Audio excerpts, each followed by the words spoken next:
Mr. John Culbert, Behrouz Boochani, and the Border Industrial Complex. Mr.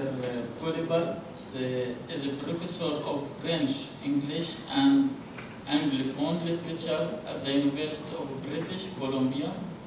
He holds a PhD in French literature from the University of California.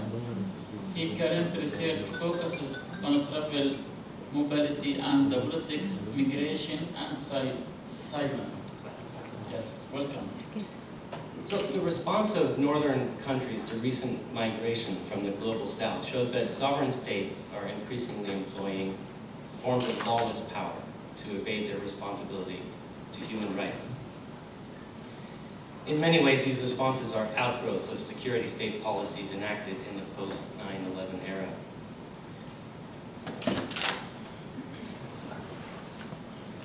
To cite Judith Butler on this topic, the bureaucratic management of unwanted people is paradigmatically realized in institutions tasked with, quote, managing populations outside the law, unquote. As Butler says, sovereignty becomes that instrument of power by which law is either used tactically or suspended. Populations are monitored, detained, regulated, inspected, interrogated, rendered uniform in their actions, fully ritualized and exposed to control and regulation in their daily lives. The prison presents the managerial tactics of governmentality in an extreme mode. And whereas we expect the prison to be tied to law, to trial, to punishment, to the rights of punished prisoners, we see presently an effort to produce a secondary judicial system and a sphere of non-legal detention that effectively produces the prison itself as an extra-legal sphere. Writing in 2004, Butler cautions us that the emergency powers invoked under open-ended circumstances of war can have limitless applications in the future.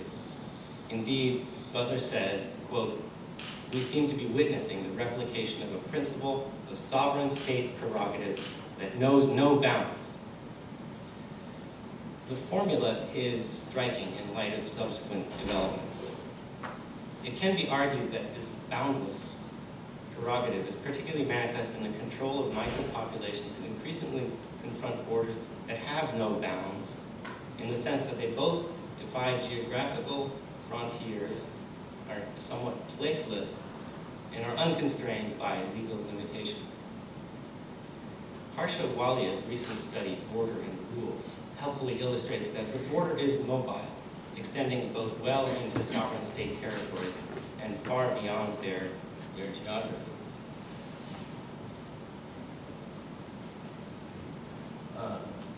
Harsha Walia's book is published by Fernwood Publishing. Fernwood Publishing, which they have your book. There's a tradition here. This mobility is in part due to the interstate regime of globalization, but as part of a pattern of violent economic incursions by dominant states and settler colonial entities, bordering regimes also partake of the nature of the frontier. Quote, a mobile index of expansion, unquote, as Patrick Wolf puts it, or in the terminology Rafael has just offered us, quote, a structure of dominance, unquote. From a similar optic, Walia's work argues the fundamental illegitimacy of border systems by pointing to their roles in racializing populations, perpetuating colonial structures, and enforcing economic inequalities. As such, mobile borders are intractably connected to embedded patterns of blunt domination, even as the reach of security state makes the terrain of activity more intricate and extensive. But we should remember that this also implies a terrain for solidarity and resistance, and that will be my focus in what follows. As Walia puts it, quote, we are all simultaneously separated by and bound together by the violences of border imperialism, unquote.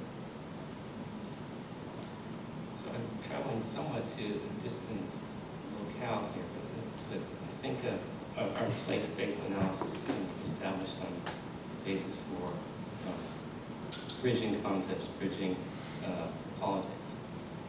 Within this global context of border controls, the example of Australia's Pacific Solution, so-called, stands out for its institution of especially harsh and brutal detention camps. These notorious offshore processing centers were set up in such a way that migrants intercepted in Australian territorial waters could be placed beyond the reach of Australia's legal system, as well as largely off limits to the press. And that in no way poster is an official publication by the Australian state to essentially terrify prospective applicants for asylum, and in contrast with an advocacy book such as Carolyn Moorhead's. Just the imagery kind of says a lot.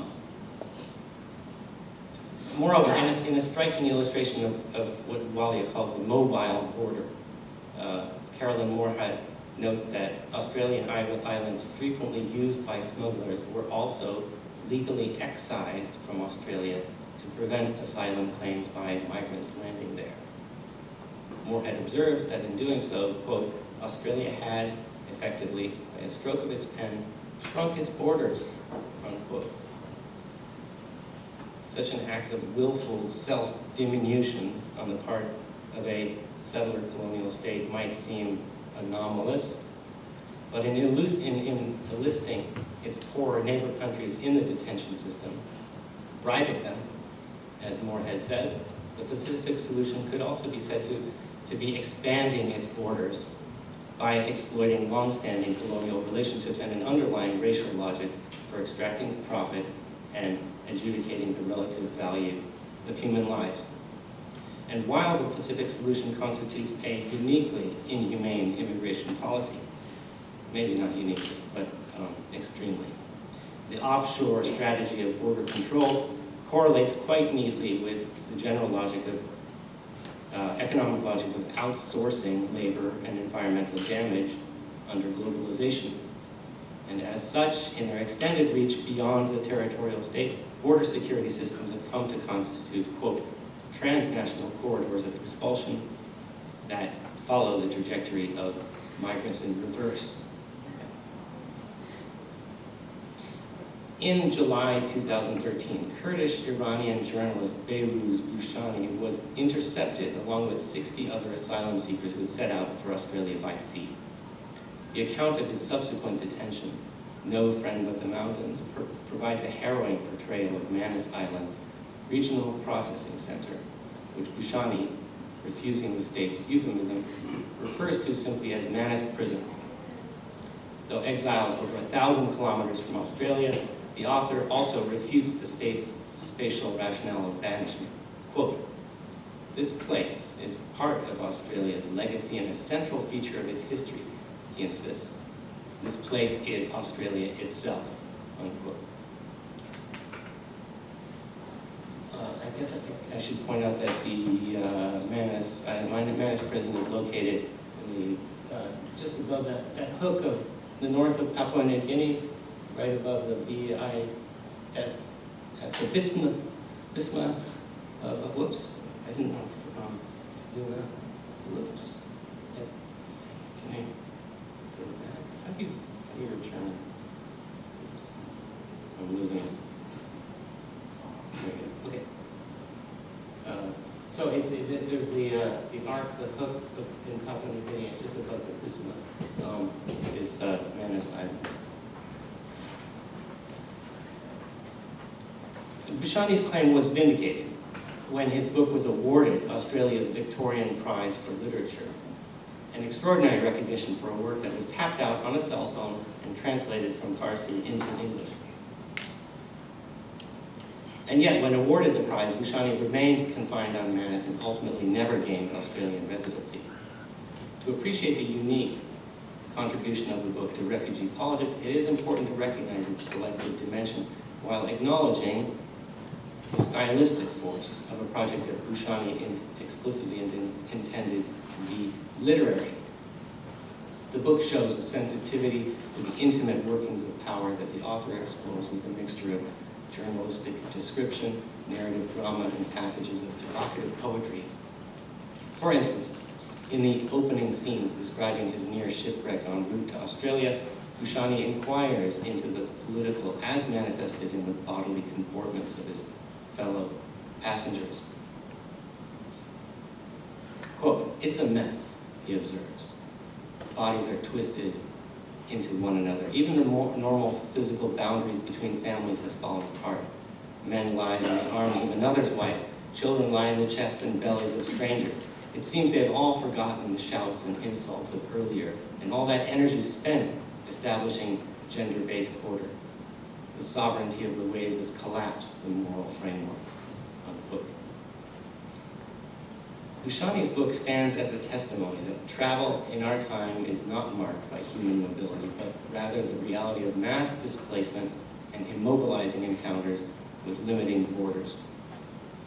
The author's interest in undoing of, quote, normal physical boundaries, unquote, can then be seen as part of his effective investigation into the workings of power in boundaries of all kinds, from gender distinctions to the larger border industrial complex. As Boochani asks, what is a border? My whole life has been impacted by this idea, this concept of a border. Boochani's translator Omid Tifigian critiques the conventional tropes that cast refugees in typified roles. Embedded structures of representation can be seen as extensions of the border industrial complex, as readerly reception implies a hermeneutics that can police the bounds of the acceptable. Further, Tifigian observes that, quote, the border industrial complex is insidious and pervasive such that all citizens become complicit, unquote. And he insists on the figure of complicity to challenge the basic political distinction between pro and anti-refugee politics. As beneficiaries of, quote, citizen privilege, unquote, refugee supporters may unknowingly identify with an oppressive border apparatus that extends across all national space. And in this way, Tifigian's insight into a general shared susceptibility to power inverts the image of a mess of bodies on the boat. As Boochani scathingly remarks about prison guards and journalists alike, they are all in on it together. So, how to distinguish this susceptibility from guilty collaboration? And how to recognize the roots of both in order to foster resistance and collective power? I hope to show, if I have any time left, that Boochani's prison testimony provides useful illuminations of unavowed susceptibility to power and domination, as his literary practice explores the subtle shadings of indifference and cruelty, as well as empathy and creativity amid the prison's more brutal instances of torture. Boochani employs Elizabeth Fiorenza's term kyriarchy to describe the prison as a social system of manifold and interconnected nodes of control, in which people lose the capacity for empathy.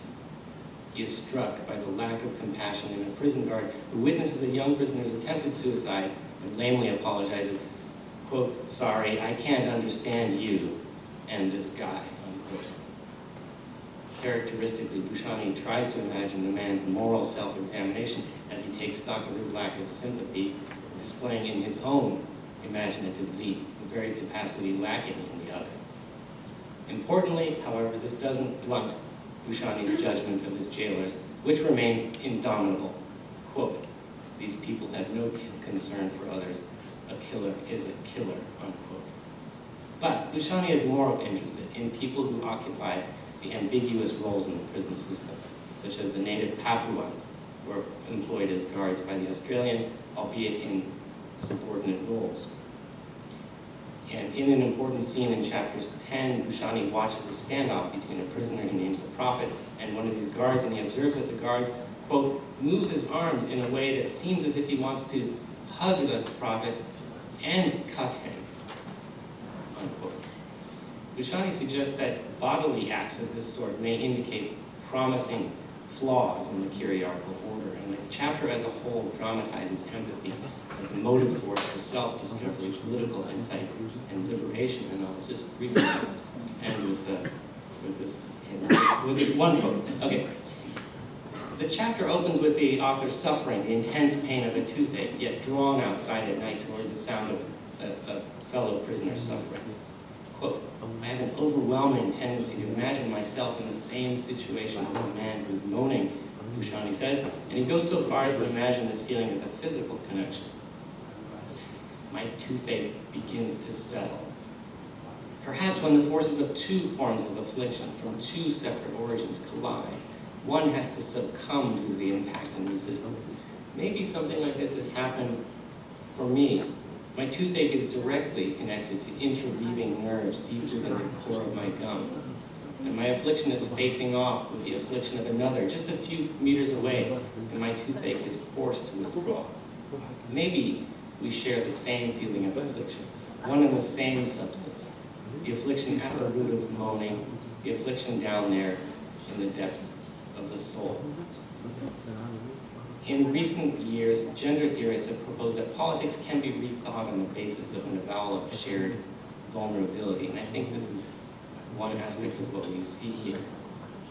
Whereas political resistance is obviously often mobilized against circumstances that render people vulnerable to danger, these scholars argue that different modes of resistance can also be developed by taking account of vulnerability as a fundamental precondition of sociality. And so the point here is not to advocate for submission or degradation. Instead, as Langduang proposed yesterday, a radical vulnerability might foster solidarity across lateral axes of shared oppressions. And I think that the value and significance of Boochani's testimony and lies in his study of this, the enigma of the lure of power, and what one notices that the author appears to be remarkably immune to exploitation by the curiarchal system, and more specifically, the book and its modest self-portrait demonstrates that a sustained critical attention to the dynamics of bordering systems provides the means to expose and dismantle their oppressive functions at all levels of social and interpersonal organization. Thank you.